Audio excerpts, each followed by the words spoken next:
Hey guys, it's me, Carly, coming at you with another video. And I want to talk about The Flash Season 5 and what wasted potential it was. Because, guys, Season 5 of The Flash easily could have been the best season. And it was a hot mess. Because it could have been the best season for many reasons. Because it addressed Barry's disappearance. It addressed parenthood and how Barry and Iris would be as parents. And Iris is a damn good mom. I don't care what anyone says. And Nora needs her ass whooped with a switch because she is, like, she needs to be spanked with a belt or a switch or something. Because nobody should be that disrespectful to their mother. Okay? But anyways, you had Nora West Allen. You had Barry and Iris seeing what their child would be like, having them meet their daughter.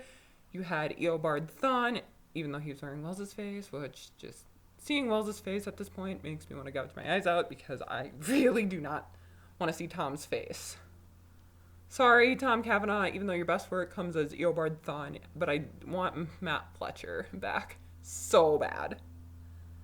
But anyways, you had Eobard Thawne manipulating West Allen's child and him manipulating the timeline and manipulating every event that happened, which is pretty awesome and badass of him because he really likes to F with Barry.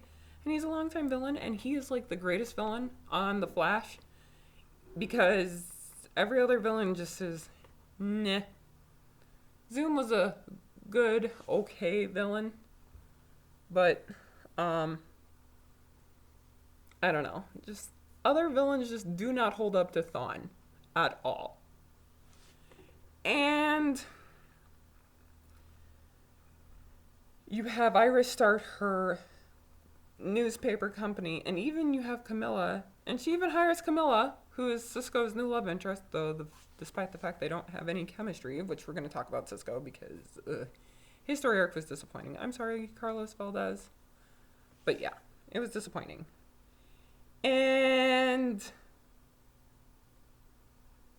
now on to why it's a hot mess. First of all, I'm going to try to pull up my points I made on Tumblr.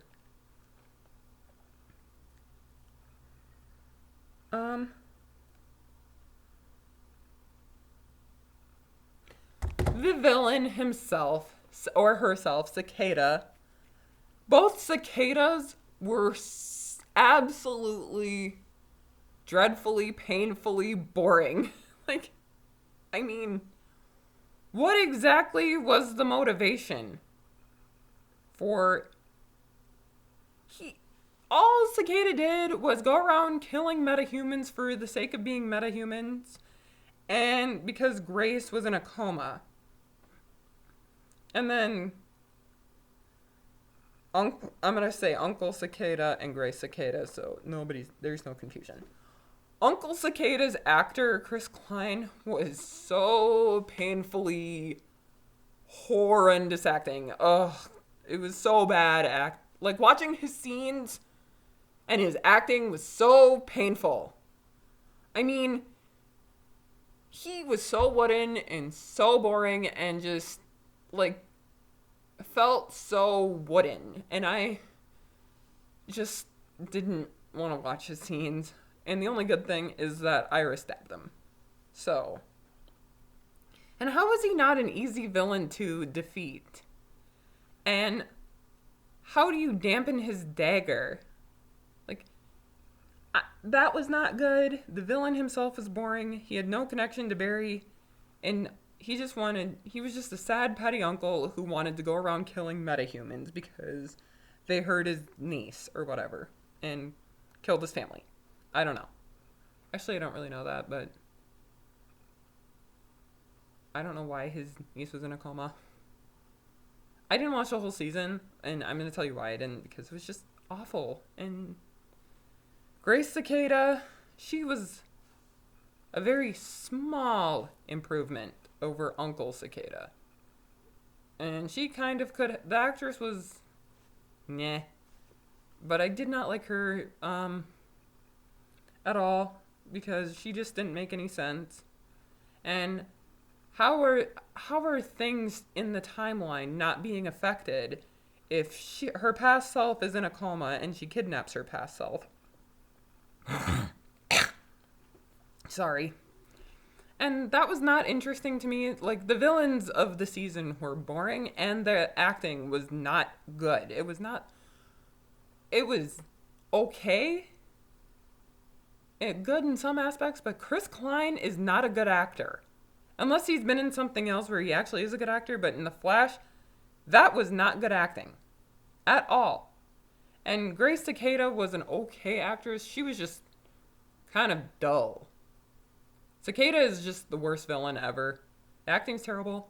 I mean, DeVoe and Marlize were semi-good villains, but it went south really quick because of the misogyny, and they kept drugging Marlize, and Marlize could have been better.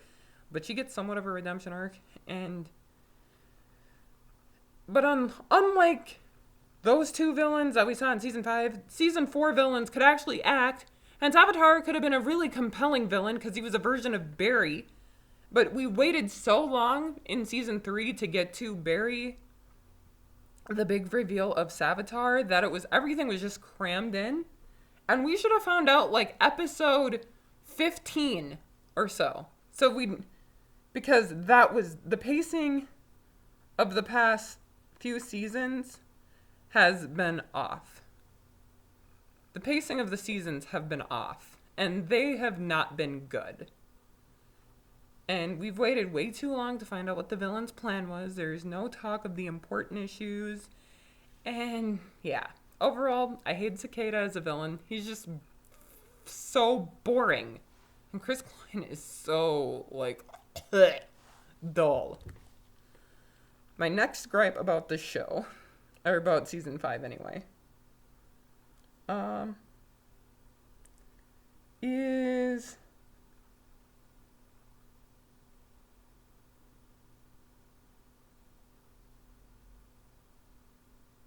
let's see, was it Nora? Yeah. Nora West Allen. Oh my goodness. Have you ever seen a bigger spoiled brat in your life? I mean, Felicity is a close second, but Nora West Allen is a little disrespectful shit. And she has her likable moments when she's not being a disrespectful little shit to Iris. Sorry, I was straightening my eyebrows. But she is awful. I mean, even in the present, in Nora's past or whatever, where there is a strained relationship between Iris and Nora, and that's not talked about. And yes, Iris can be closed off because of what she lost and to protect Nora, but, like, there's no open dialogue. They don't have family dinners. They don't have discussions. It's just like Nora just sees her mom as an inconvenience, despite the fact that Iris is the only parent in her life that provided Nora with food, clothes, emotional and financial support, and like gave Nora everything she ever needed in life, and made sure to keep her daughter safe, and made sure to give her daughter lots of love. And all Nora does is just, I get Nora's obsession with the Flash Museum, and I get, like, how she feels connected and feels hurt that her mom lied to her. Okay, I get that. But it's like she doesn't even try to see it from Iris's perspective. They don't even try to have a heart-to-heart. Nora just like, oh yeah, you put a chip in me, you lost me, goodbye. I'm gonna go run to the past and see Daddy now. And I'm gonna cling to Daddy. Daddy is gonna have my back. Even Daddy didn't have my back. Oh my gosh.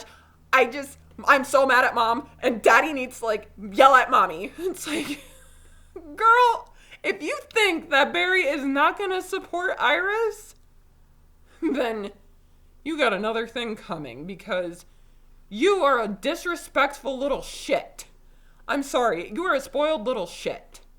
And you need to, like, be slapped across the face. And Barry should have taken his belt off and, like, whooped your ass.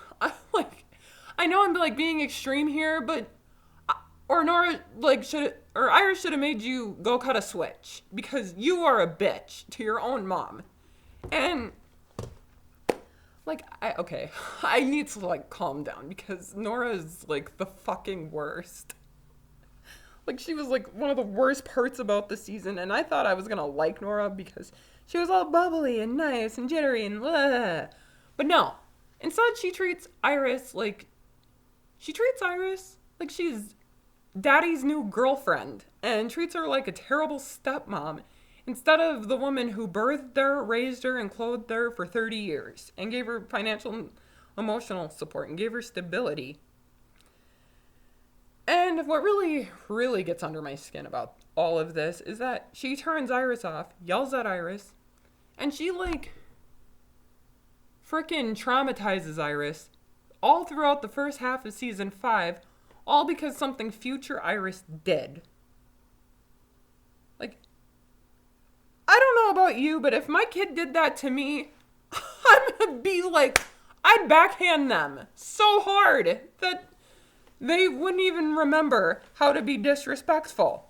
Because that is just awful. And I'm sorry if I'm sounding really, really violent, but Nora's just terrible. And the fact that, like, the whole scene at the baseball game where Iris is like, well, Spencer didn't get honest, and, like, Nora shit talks her mother in front of her peers, like her stepmom and, like, Caitlin, who's just, ugh. Even saying Caitlin's name now just makes me cringe and just, ugh. But, like, does anyone have Iris's back? No, because Iris got her blog and did because of honest hard work.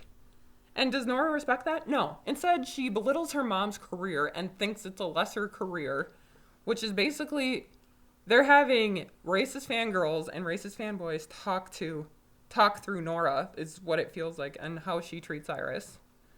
Iris is trying to be really nice to her and trying to get to know her, and all Nora does is yell at her and being like, oh yeah, you put a chip in me. And it's like, you're talking to, like, an Iris who is 30 years younger than the Iris you know. So I don't understand why you're such a disrespectful little shit. And I know I keep saying that term, but Nora is terrible. And she's basically Barry. She's a little clone of Barry, and given all of Barry's worst traits times 10, and, like, Iris is the one with common sense, emotional maturity, and Barry has emotional intelligence, like Nora has emotional maturity, which is non-existent.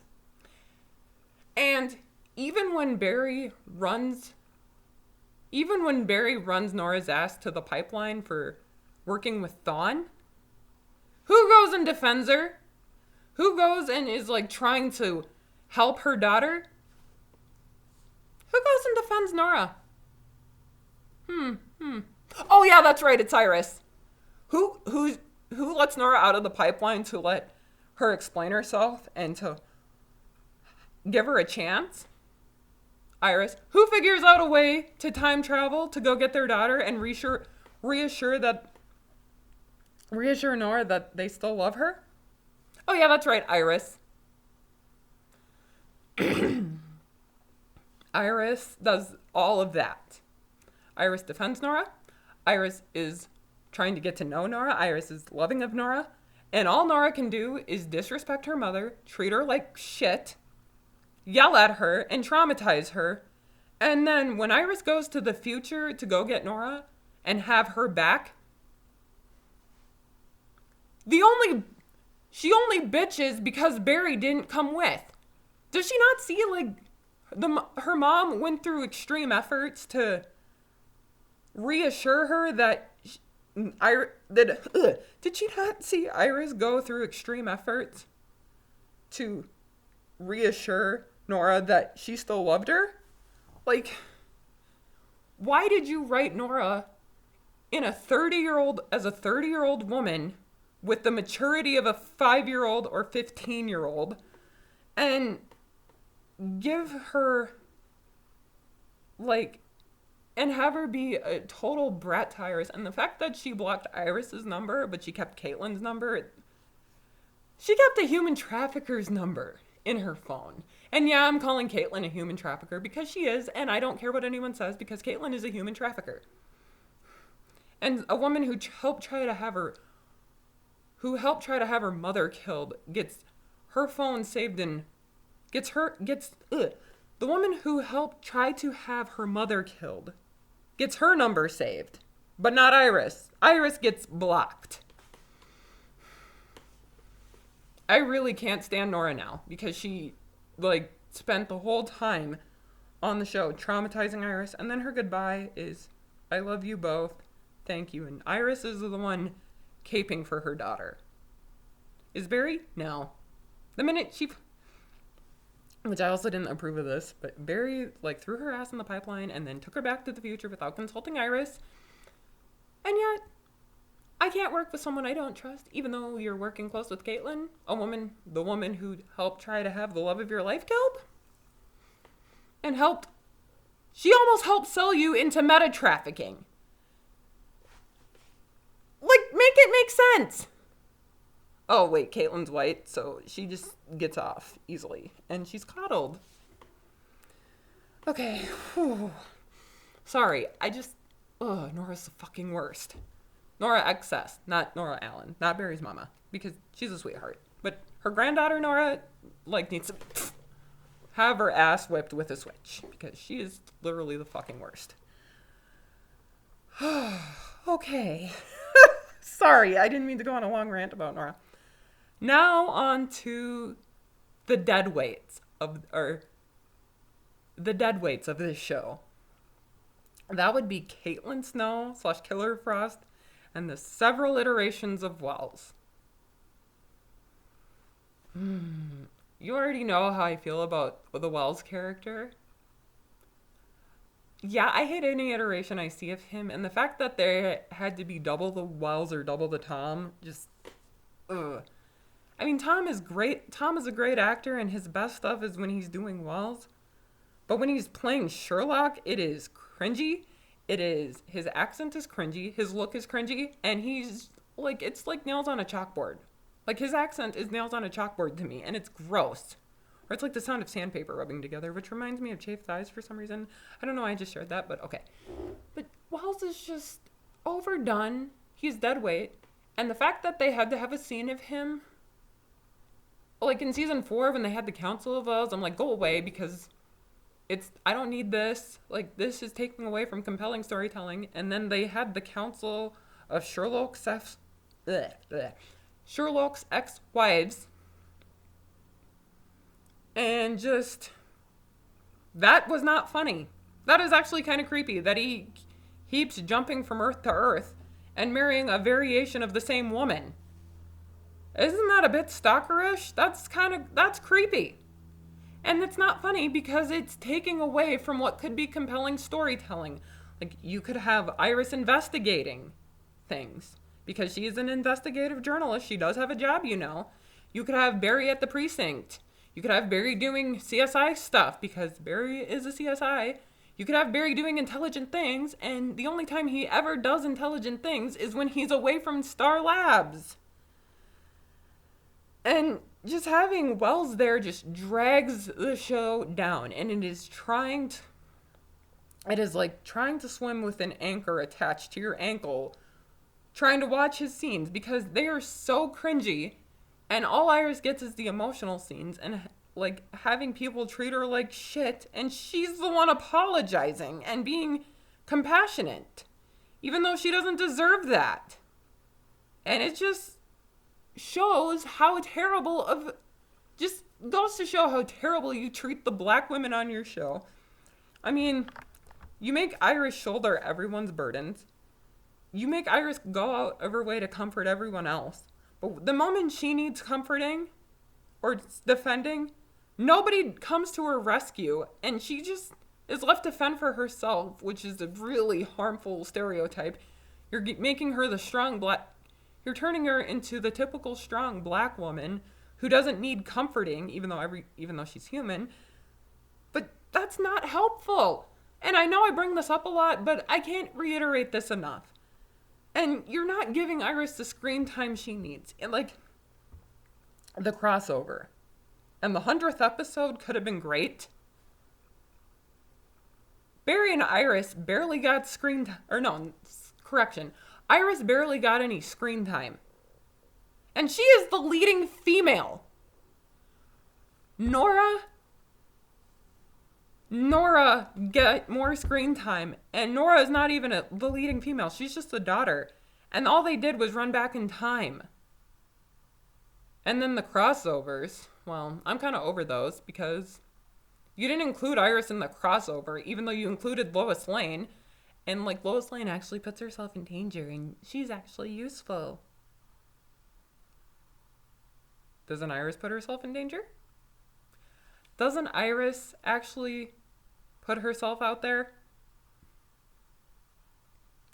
Can't Iris and Lois meet? Because talk reporter to reporter actually give Iris like another female to interact with, because the lack of females on the show drives me crazy.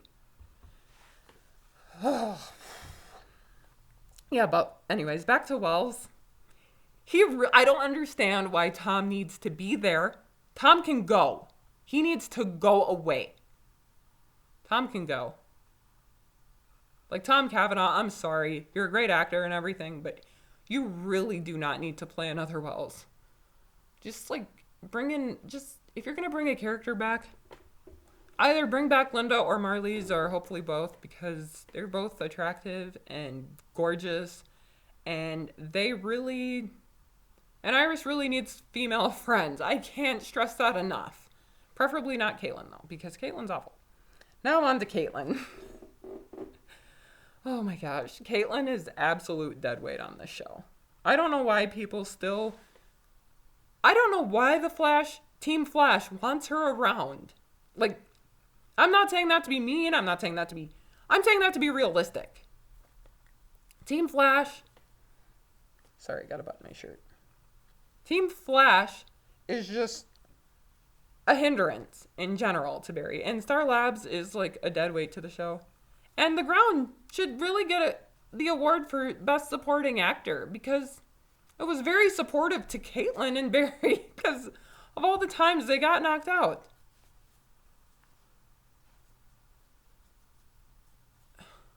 Sorry, I don't like how this buttons. Of all the times they got knocked out, and, well, Caitlin's just an awful character. I mean, literally, she's like the worst written character ever. And it doesn't help that Danielle Panabaker is a somewhat mediocre actress, but the scene where she cried over Thomas Snow, her father, the scene where she's crying over her dead father. Oh, honey, there is a reason Danielle was not picked for leading lady, and that is it, because she is not a good actress, and that was some of her worst acting ever. Yeah, I said it. And she's awful. And she's just like an awful character. Like I keep saying, because you keep retconning her backstory, and she got more story arcs and more screen time than Iris, Iris is the leading lady, by the way.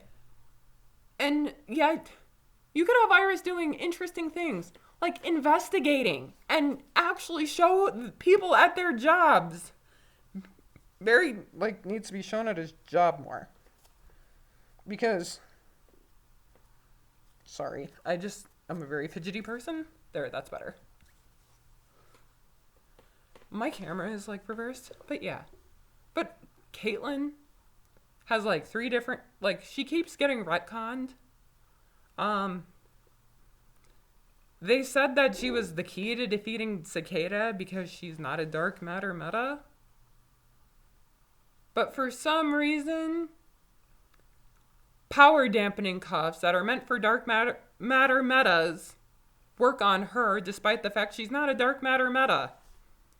How does that make sense? Because the writers, I feel like, are just pulling stuff out of their ass and for plot convenience to hinder her powers. And that doesn't make sense at all. And you keep retconning her, and she's terribly written. Like, she is literally she became an underwritten character. Like, all she could do was date men. And then the Killer Frost stuff could have been something super compelling, super interesting. But you have not put enough care into her writing. And the only time her fans... I don't even know why she has fans, because she is not likable because she goes around mutilating people. And I'm going to keep bringing that up because I know I said that several times and keep calling her a human trafficker, but she's a human trafficker. Did I mention Caitlin Snow is a human trafficker? Yeah, I did. But I'm going to keep bringing it up because I know it pisses her fans off. And it's the truth. And it happened canonly. So there. I have the right to say Caitlin Snow / Killer Frost are the same person. And both of them they are human traffickers. Yeah, I said it. Okay, enough. But it's just, all this Killer Frost stuff could have been compelling and interesting, and it could have gone somewhere, and she could have really been a really badass villain. Except they tried to redeem her without actually giving her any consequences for her actions. And she's a shitty character. And Danielle Panabaker is the weakest actress on the show. So, yeah, I said what I said, and I really can't stand either of them. As in her character and the actress. But for two separate reasons. But anyways. Now, my last complaint on the show. Oh, Cisco. Cisco says in one episode that he absolutely loves his powers and wants to help people with them, to going to, I want to be a normal person, I don't really like my powers, I'm struggling. Which came out of nowhere. To go be with a girl that I've met for all of 5 minutes. And that I have absolutely no chemistry with, even though she's pretty. And, yeah, Camilla and Cisco just were shown once. And he should have gone with Cynthia and be should have been the next Breacher and traveled with Cynthia across the multiverse, because that would be super romantic. And he literally can stop a speedster if he wanted to. He can split the earth apart. He can vibe the future. He has like the most interesting superpowers. He has the most incredible powers on this planet, and he's the key to getting across the multiverse, only for him to give up his powers. When I really wanted it to be Caitlin to give up her powers, but now the cure won't work on her, apparently. Because apparently she's not a dark matter meta. And the cure won't work on her because we have to keep boring-ass Caitlin around and get rid of Cisco. Even though Cisco should go and have his own show. But why would you get rid of Cisco's powers and not utilize the crap out of him? And also, this is going to sound bad, and I don't ever plan on doing this, but if I were Amunette and I wanted to sell metahumans, I would have at least tried to sell Cisco into meta trafficking. Not that I think it's a good idea, but his powers are like the most useful and the most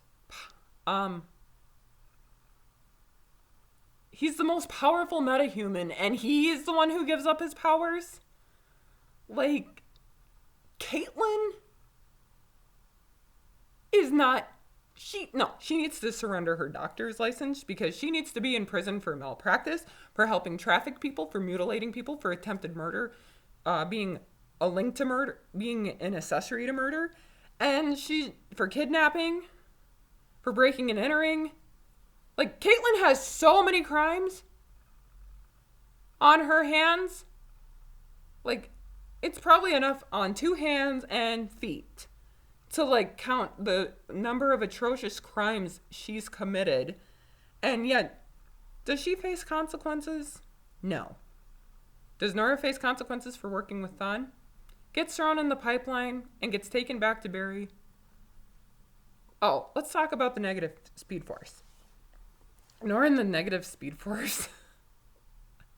I thought would have been really interesting, and I'd like to see Barry go to the negative Speed Force at some point. But Nora and the negative Speed Force just emphasize what an immature little shit she is. And that's why I did not get through season 5 of The Flash, because it was not good at all. So I just had to read what people told me or what I heard about it. And yeah, I didn't intend to make this video super long, but if you like this video, like, share, and subscribe, leave a comment down below, and have a good one.